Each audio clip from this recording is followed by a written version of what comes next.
Do I like the future vision? I do. Do I like it to happen through Facebook?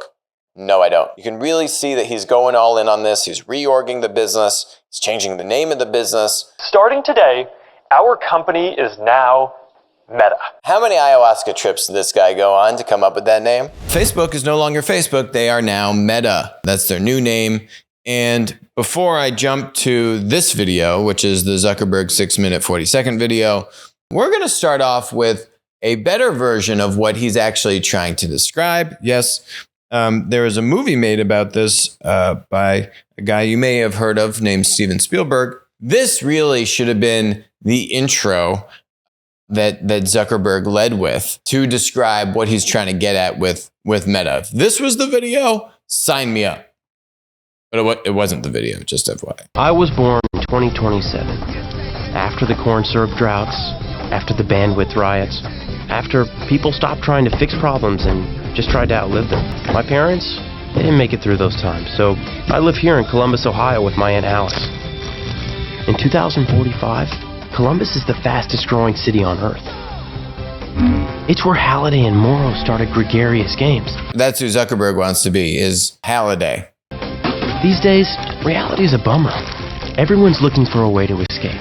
And that's why that's why he was such a hero to us. You don't need a destination when you're running on an omnidirectional treadmill with quadraphonic pressure-sensitive underlay. James Halliday saw the future, and then he built it. He gave us a place to go. A place called the Oasis. Okay, you get the idea. Now, this is Zuckerberg's description. We're a company that focuses on connecting people.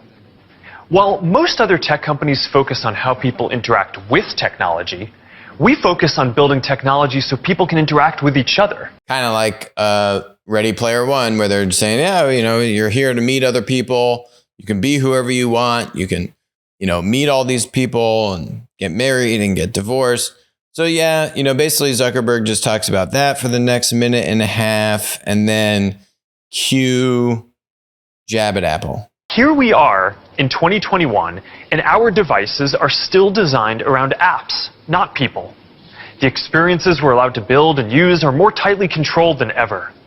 And high taxes on creative new ideas are stifling. Damn you, Tim Cook. Watch this, right?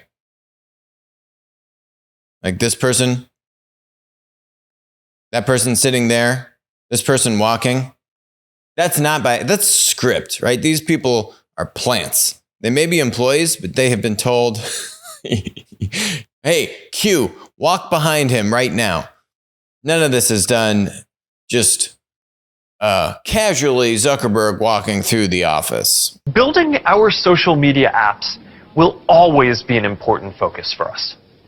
But right now, our brand is so tightly linked to one product that it can't possibly represent everything that we're doing today, let alone in the future. Over time, I hope that we are seen as a metaverse company. And I want to anchor our work and our identity on what we are building towards. We just announced that we are making a fundamental change to our company. We're now looking at and reporting on our business as two different segments. One for our family of apps, and one for our work on future platforms. And as part of this, it is time for us to adopt a new company brand to encompass everything that we do. To reflect who we are and what we hope to build, I am proud to announce that starting today, our company is now Meta. How many ayahuasca trips did this guy go on to come up with that name? Man, they're now Meta. Wow. Really original, because it's not like for the past, 20 years, Roblox has been calling it the Metaverse. It's literally, you listen to the movie, Steven Spielberg movie talking about the Metaverse. Okay, Facebook is now Meta. All right. Now, they got a long way to go to really deliver on that vision. I will give him credit. This I think is actually a great example of what happens when you have a founder-led tech company, tech monopoly like Facebook, right? This is a big, big shift. Alphabet changed their name similarly, but kind of more so, I think, just to give them range and optionality and not be constricted around Google. I think part of the reason they're doing this is, yes, to give them that flexibility. They've got a family of apps, as Zuckerberg said. But I think more importantly, really staking the future to say, we want to own this new future, this metaverse future. That I really like. That I really think takes guts.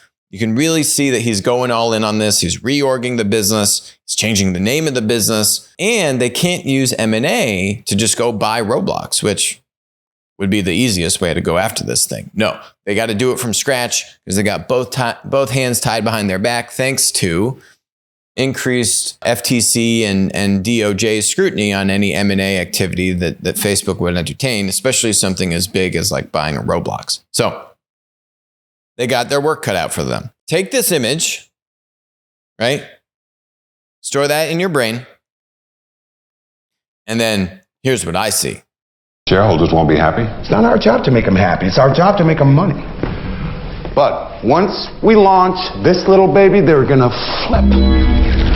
We call this Pure O2. This is the first of our planned upgrades. Once we can roll back some of Holiday's ad restrictions, we estimate we can sell up to 80% of an individual's visual field before inducing seizures. Right?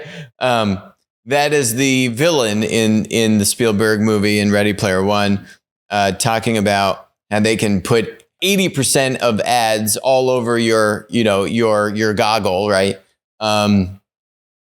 Even though it's going to make a horrible experience in it, but it's going to make them a bunch of money, right? So we all know that if Facebook is successful in capturing the metaverse, not only are they going to do content censorship, which is very hypocritical of Zuckerberg to say, oh, the App Store is so restrictive, or they're putting all these high taxes in and restraining creativity, when they are, I would argue, a bigger proponent of aggressive content censorship and have done way worse than Apple in the field of censoring creativity. Absolutely. It's not even close. So Zuckerberg's a big hypocrite for that.